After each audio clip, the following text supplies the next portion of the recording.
প্রিয় শিক্ষার্থীরা, ঢাকা কলেজের ইসলামের ইতিহাস ও সংস্কৃতি বিভাগের অনলাইন ক্লাসে তোমাদেরকে আমন্ত্রণ জানাচ্ছি। আমি মোহাম্মদ ফারুক আহমদ, প্রভাষক, ইসলামের ইতিহাস ও সংস্কৃতি বিভাগ। আশা করছি তোমরা যে যেখানেই আছো সুস্থ আছো এবং আল্লাহর অশেষ রহমতে তোমরা সবাই ভালো আছো।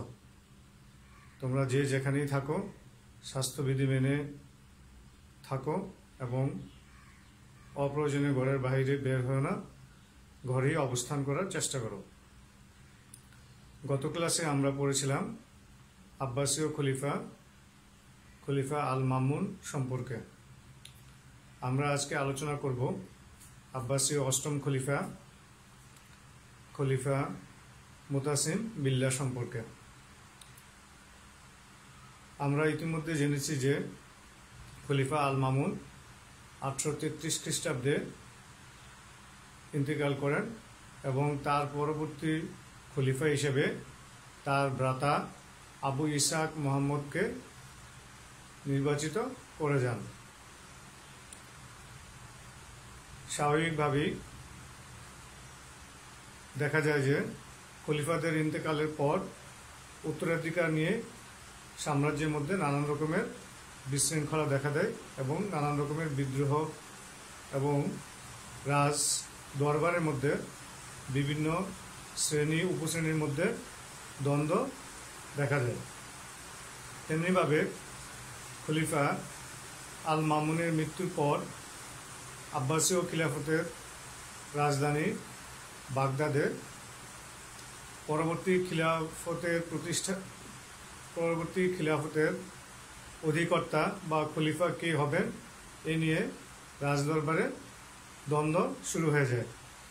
খলিফা আল মামুন যদিও তার ভ্রাতা আবু ইসহাক মুহাম্মদকে তার পরবর্তী উত্তরাধিকারী হিসেবে মনোনীত করে গিয়েছিলেন, তারপরেও কিছু কিছু রাজদরবারের অংশীজন এবং সেনাবাহিনীর বিভিন্ন গোত্রের শাখা প্রশাখার মধ্যে দ্বন্দ্ব তৈরি হয় এবং তাদের মধ্যে কেউ কেউ খলিফা আল মামুনের পুত্র আল আব্বাসকে খলিফা হিসেবে মনোনীত করতে চেয়েছিলেন। এর ফলে খিলাফতের প্রাণকেন্দ্র রাজধানী বাগদাদে সৈন্যবাহিনী এবং রাজদরবারের বিভিন্ন অমাত্যবর্গ এবং রাজন্যবর্গের মধ্যে খিলাফতের উত্তরাধিকার নিয়ে দ্বন্দ্ব তৈরি হয়। অবশেষে 1833 খ্রিস্টাব্দে আবু ইসহাক মুহাম্মদ আল মুতাসিম বিল্লাহ নামে বাগদাদের খিলাফতে অধিষ্ঠিত হন এবং তিনি আব্বাসীয় অষ্টম খলিফা হিসেবে রাজ্য পরিচালনার ভার গ্রহণ করেন। এই সময়ে খলিফা আল মামুনের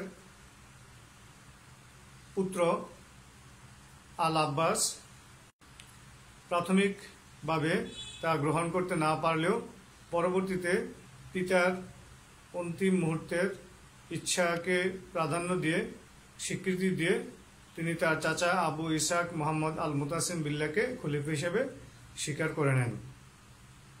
এভাবে প্রাথমিক দ্বন্দ্ব এবং অন্তর্দ্বন্দ্বগুলো এবং রাজদরবারের কলহ নিরসন করে খলিফা আবু ইসহাক মুহাম্মদ আল মুতাসিম বিল্লাহ, যিনি ইতিহাসে আল মুতাসিম বিল্লাহ নামেই সর্বাধিক পরিচিত, তিনি ক্ষমতায় আরোহণ করেন। আমরা প্রতিটি সাম্রাজ্যেরই খিলাফতের উত্তরাধিকারী নীতি সম্পর্কে সুস্পষ্ট কোনো নির্দেশনা বা লিখিত কোনো দলিল না থাকার কারণে দেখা যায় যে একজন খলিফার ইন্তেকালের পর তার উত্তরাধিকারী কে হবেন, যদিও পূর্ববর্তী খলিফা তার পরবর্তী খলিফাকে মনোনীত করে গিয়ে থাকলেও দেখা যায় যে উত্তরাধিকার নিয়ে রাজদরবারের বিভিন্ন শ্রেণী উপশ্রেণী শাখার মধ্যে দ্বন্দ্ব দেখা দেয় এবং নতুন খলিফাকে খিলাফতে অধিষ্ঠিত হয়ে বা প্রশাসক হয়ে প্রথমেই তাকে অভ্যন্তরীণ দ্বন্দ্বগুলোকে নিরসন করতে হয়। তেমনিভাবে খলিফা আল মুতাসিম বিল্লাহ 833 খ্রিস্টাব্দে ক্ষমতায় আরোহণ করে তিনি খিলাফতকে কেন্দ্র করে যে সকল দ্বন্দ্ব অন্তর্দ্বন্দ্ব শ্রেণী সংগ্রামের উদ্ভব হয়েছিল সেগুলোকে সুন্দরভাবে মোকাবেলা করেন এবং সুশৃঙ্খলভাবে রাজ্য পরিচালনা করার জন্য বিভিন্ন শ্রেণী গোষ্ঠীকে নানান উপহার উপঢৌকন দিয়ে এবং নানানভাবে বিভিন্ন প্রশাসনিক পদে পদায়নের মাধ্যমে অভ্যন্তরীণ দ্বন্দ্বগুলো নিরসন করেন। কিন্তু আমরা জেনেছি যে খলিফা আল মামুন একটি বিশেষ সৈন্যবাহিনী গঠন করেছিলেন তার বিশেষ নিরাপত্তার জন্য। সেই বিশেষ সৈন্যবাহিনী বিশেষ করে তুর্কি মামলুকরা তখন তাদের বাগদাদি ও খিলাফতের মধ্যে তাদের উত্থান হচ্ছিল। অন্যদিকে অ্যারাবিক এবং পার্সিয়ান সৈন্যবাহিনী যে অন্তর্দ্বন্দ্ব ছিল সেই অন্তর্দ্বন্দ্বের মোকাবেলায় তৃতীয় আরেকটি শক্তি তুর্কি সৈন্যবাহিনী তখন খলিফা আল মামুনের সময় ধীরে ধীরে তাদের ক্ষমতা বৃদ্ধি করতে থাকে। এমতাবস্থায় এই ত্রিপক্ষীয় সৈন্যবাহিনীকে নিয়ন্ত্রণ করার জন্য তিনি তুর্কি সামরিক বাহিনীর উপর বেশি গুরুত্ব আরোপ করেন এবং তাদের উপর তিনি নির্ভর করেন। ফলে দীর্ঘদিন থেকে চলমান আরবীয় এবং পার্সিয়ান সেনাবাহিনীর কে তিনি ঢেলে সাজিয়ে নতুন আরেকটি গুরুত্বপূর্ণ এবং উল্লেখযোগ্য সৈন্যবাহিনী গঠন করেন যাকে তুর্কি সৈন্যবাহিনী হিসেবে অভিহিত করা হয়। এই তুর্কি বাহিনীর মধ্যে অন্তর্ভুক্ত ছিল তুর্কি মামলুকরা, ফারগানা, ইয়েমেন, আল মাগরিব অঞ্চলের অর্থাৎ মিশরীয় উচ্চভূমি থেকে আগত সৈন্যবাহিনী এবং তাদের সমন্বয়ে একটি তুর্কি বাহিনী গঠন করেন এবং সেনাবাহিনীর মধ্যে তিনটি ধারা সমানভাবে চলমান থাকে। একটি হচ্ছে আরবীয় বাহিনী, আরেকটি পার্সিক বাহিনী এবং আরেকটি তুর্কি বাহিনী। এই খলিফা আল মুতাসিম বিল্লাহ এই তুর্কি বাহিনীর উপর বিশেষ গুরুত্ব আরোপ করেন এবং তিনি নিজের নিরাপত্তা এবং তার পরিবারের নিরাপত্তার জন্য তুর্কি বাহিনীর উপর দায়িত্ব হস্তান্তর করেন এবং এর ফলে আরব বাহিনী এবং পার্সিয়ান বাহিনী এই তুর্কি বাহিনীর বিরুদ্ধে নানানভাবে ষড়যন্ত্র করতে থাকে। যদিও খলিফা মুতাসিম বিল্লাহর শাসনামলে তারা ষড়যন্ত্র করে তেমন বেশি ফায়দা হাসিল করতে পারেনি। পরবর্তীতে যখন এই তিন বাহিনীর মধ্যে গোলযোগ বা দৈন্যদশা দেখা দেয়, তাছাড়া সেই সময়ে বাগদাদের রাজদরবারের মধ্যে যে অন্তর্দ্বন্দ্ব দেখা দিয়েছিল সেই অন্তর্দ্বন্দ্ব এমন চরম পর্যায়ে পৌঁছে গিয়েছিল যে খলিফা মুতাসিম বিল্লাহ নিজের শাসন কার্যকে সুষ্ঠুভাবে পরিচালনা করার জন্য তিনি তার রাজধানী বাগদাদ থেকে সামাররা বা রা নামক স্থানে স্থানান্তরিত করেন।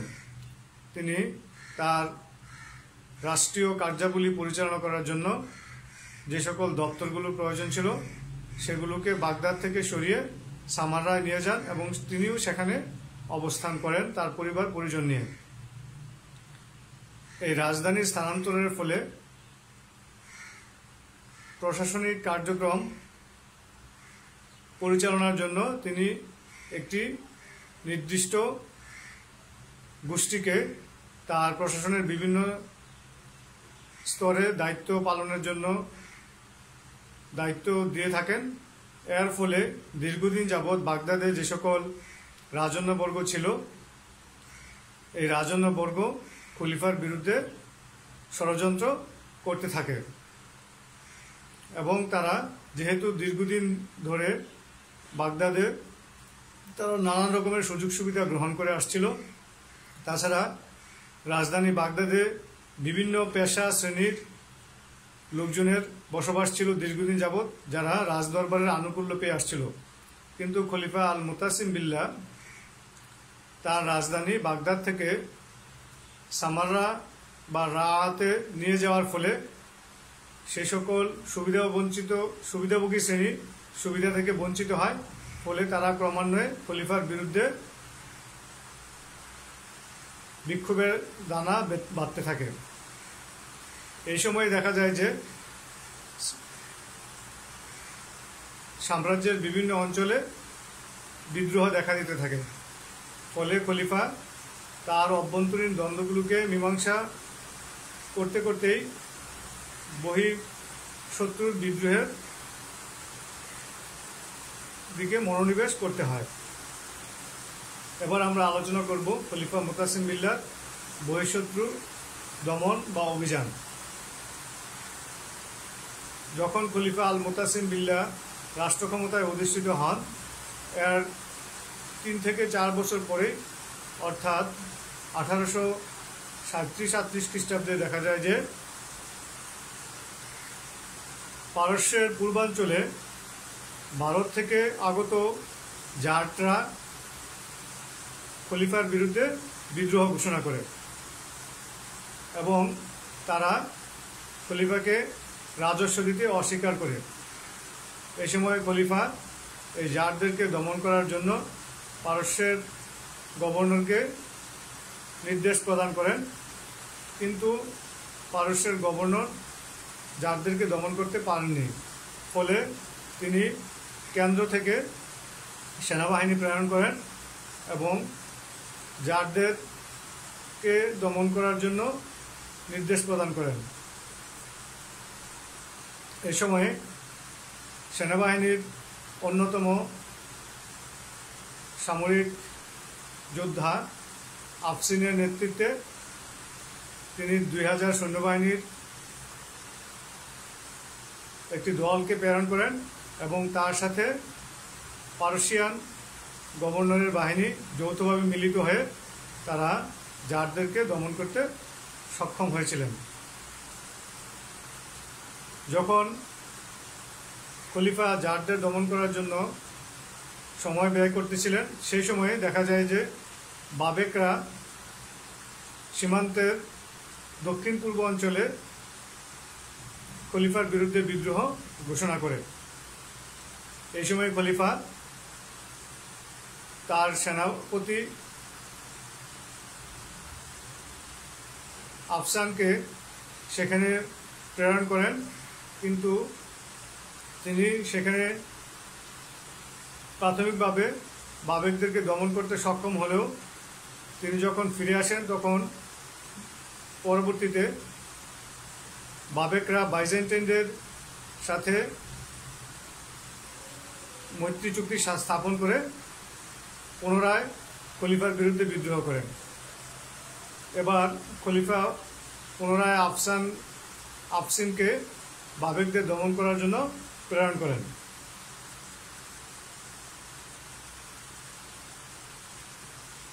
সামরিক নেতা বা সেনাবাহিনীর অন্যতম যোদ্ধা আফসিন তিনি সীমান্তের দক্ষিণ পূর্ব অঞ্চলে যান এবং সেখানে যে বাবেকদেরকে পরাজিত করতে সক্ষম হন এবং বাবেক নেতা বাইজেন্টাইন অঞ্চলে পালিয়ে যায় এবং তিনি সেখানে খিলাফতের শাসন সুপ্রতিষ্ঠিত করেন।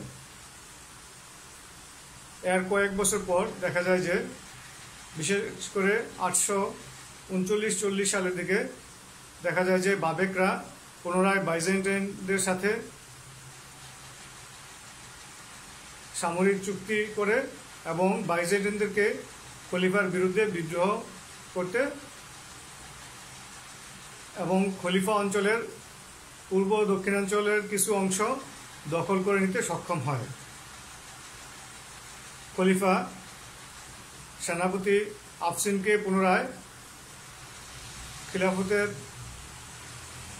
দক্ষিণ পূর্ব অঞ্চলে প্রেরণ করেন এবং খলিফা আফসিন বাইজেন্টাইন সম্রাট থিওডিয়াসকে পরাজিত করতে সক্ষম হন এবং থিওডিয়াস খলিফা সম্রাটের সাথে মৈত্রী চুক্তি করতে বাধ্য হয় এবং বাইজেন্টাইনরা যে সকল অঞ্চল দখল করেছিল সেই সকল অঞ্চলকে মুসলিম খিলাফতের নিকট ফিরিয়ে দেয় এবং সে সকল অঞ্চলের রাজস্ব মুসলমানরা পেতে শুরু করে এবং সীমান্তবর্তী অঞ্চলে বাইজেন্টাইনরা পুনরায় আর কোনো অভিযান প্রেরণ করবে না এই মর্মে খলিফার সাথে শান্তি চুক্তি করতে বাধ্য হয়। এই সময় যখন খলিফা বাইজেন্টাইনদের বিরুদ্ধে যুদ্ধে অভিযান প্রেরণ করেছিলেন সেই সময় দেখা যায় যে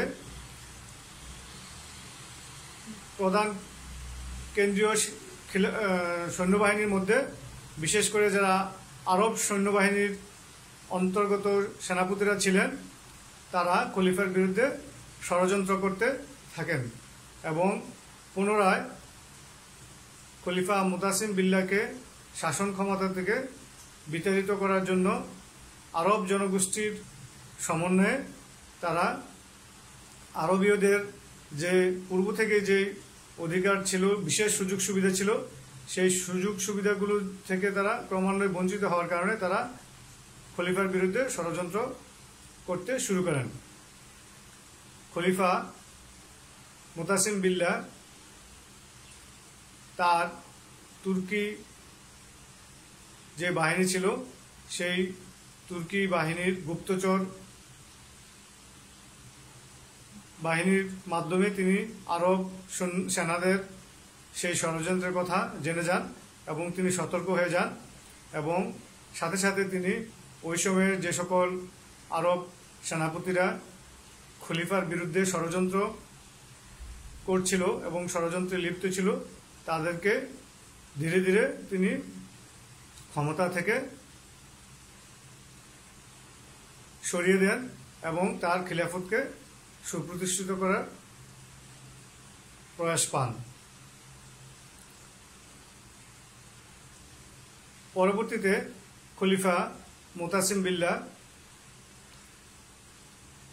দেখেন যে সেই সময়ে মেজিয়ান যে শাসনকর্তা তিনি এই আরব সেনাপতিদের সাথে ষড়যন্ত্র করে তার বিরুদ্ধে বিদ্রোহ ঘোষণা করেন। 839 খ্রিস্টাব্দে মেজিয়ার নামক মেজিয়ানের শাসনকর্তা তাবারিস্তানে বিদ্রোহ ঘোষণা করে। এই বিদ্রোহ ঘোষণা করার মূল কারণ ছিল আরব সেনাপতিদের ষড়যন্ত্র। আরব সেনাপতিরা মেজিয়ান শাসককে খলিফার বিরুদ্ধে বিদ্রোহ ঘোষণা করতে অনুপ্রেরণা দেয়, ফলে তিনি খলিফার বিরুদ্ধে বিদ্রোহ ঘোষণা করেন।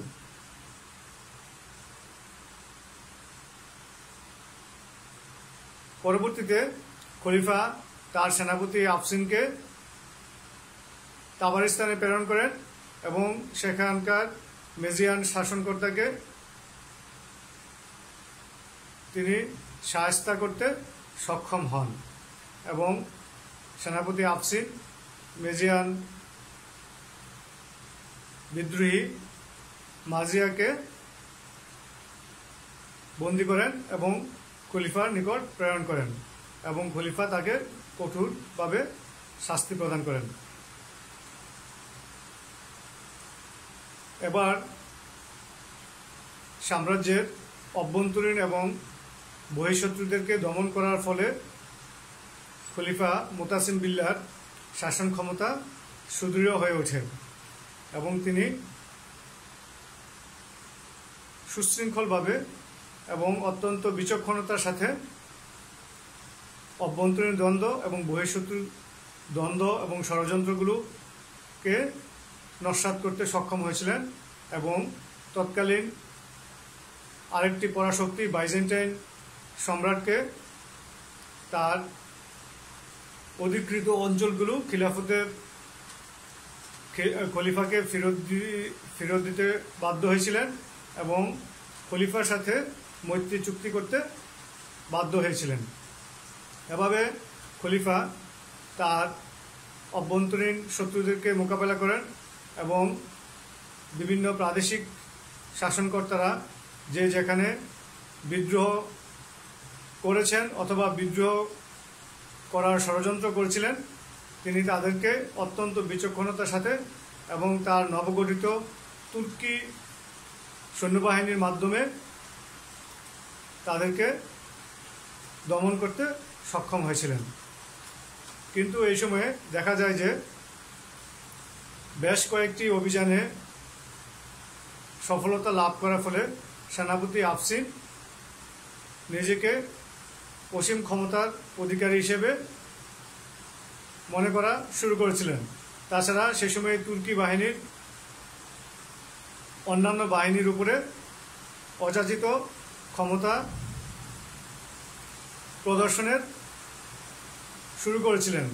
ফলে খলিফা তার খিলাফতকে বা তার শাসন ক্ষমতাকে সুপ্রতিষ্ঠিত করার জন্য তিনি অত্যন্ত বিচক্ষণতার সাথে এই তুর্কি বাহিনীর এই অযাচিত ক্ষমতা প্রয়োগকে তিনি দমন করতে সক্ষম হয়েছিলেন এবং সেই লক্ষ্যে তিনি তার অত্যন্ত বিশ্বস্ত এবং অত্যন্ত বীর যোদ্ধা সেনাপতি আফসিনকে কলা কৌশলের মাধ্যমে হত্যা করে তার সিংহাসনকে নিষ্কণ্টক করেছিলেন। এভাবে খলিফা আল মুতাসিম বিল্লাহ তার শাসন ক্ষমতাকে অত্যন্ত সুন্দরভাবে পরিচালনা করেন এবং তার শাসন ক্ষমতাকে দীর্ঘস্থায়ী করতে সক্ষম হয়েছিলেন এবং অভ্যন্তরীণ এবং বহিঃশত্রুদেরকে দমন করেছিলেন এবং তার শাসন ক্ষমতার জন্য যাকেই বিরূপ মনে হয়েছিল তিনি তাদেরকে হত্যা করেছিলেন। এবার আমরা আলোচনা করব খলিফা আল মুতাসিম বিল্লাহর বুদ্ধিবৃত্তিক শাসন বা বুদ্ধিবৃত্তিক ব্যবস্থা সম্পর্কে।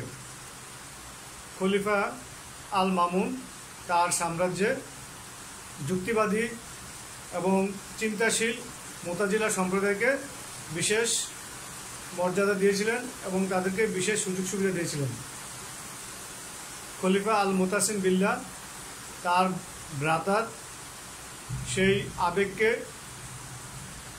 গ্রহণ করেছিলেন এবং তিনিও নিজে মুতাজিলা সম্প্রদায়কে তার সাম্রাজ্যের বিভিন্ন অঞ্চলে তাদেরকে যে দায়ী ছিল তাদেরকে সরকারি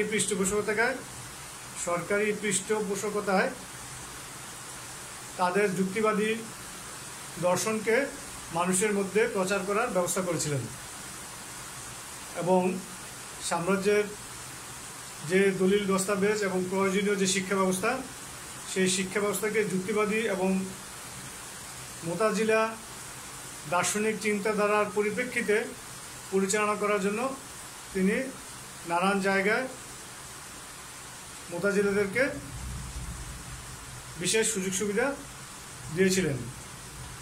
সেই সময়ে খলিফা আল মুতাসিম বিল্লাহর সময় মুতাজিলা সম্প্রদায় সবচেয়ে বেশি উৎকর্ষ সাধন করেছিল এবং তারা সাম্রাজ্যের বিভিন্ন অঞ্চলে ছড়িয়ে ছিটিয়ে পড়েছিল এবং তাদের মুতাজিলা দর্শনকে মানুষের মধ্যে পৌঁছে দিতে সক্ষম হয়েছিল।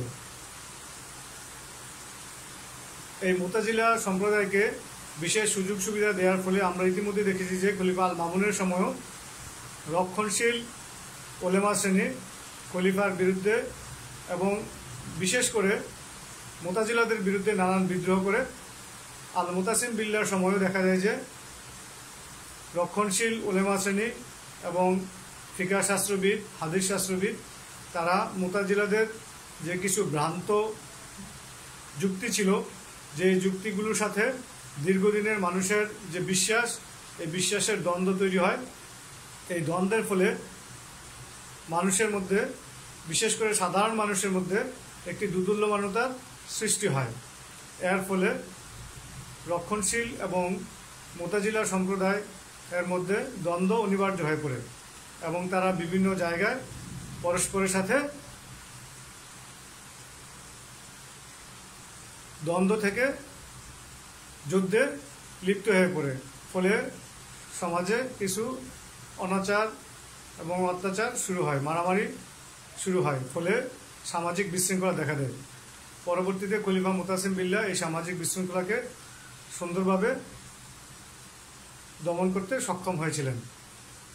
এভাবে আল মুতাসিম বিল্লাহ মুতাজিলা সম্প্রদায়কে তার পৃষ্ঠপোষকতা প্রদান করে যুক্তিবাদী বা যুক্তিশীল মুসলিম সম্প্রদায় প্রতিষ্ঠায় গুরুত্বপূর্ণ ভূমিকা পালন করেছিলেন। খলিফা আল মুতাসিম বিল্লাহ 842 খ্রিস্টাব্দে ইন্তেকাল করেন এবং 842 খ্রিস্টাব্দে ইন্তেকালের পর তার পরবর্তীতে খলিফা হিসেবে আল মুতাওয়াক্কিল ক্ষমতায় আসেন।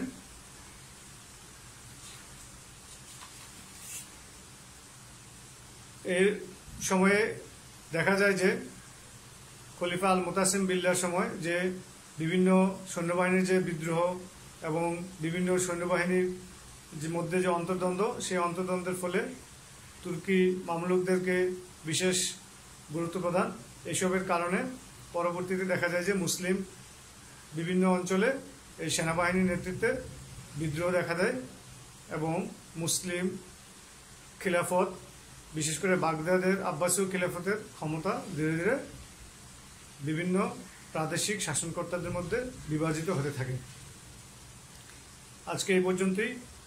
তোমরা যে যেখানেই থাকবে ভালো থাকবে এবং স্বাস্থ্যবিধি মেনে চলবে এবং মনোযোগ দিয়ে পড়াশোনা করবে, এই আশাবাদ ব্যক্ত করে শেষ করছি। আল্লাহ হাফেজ।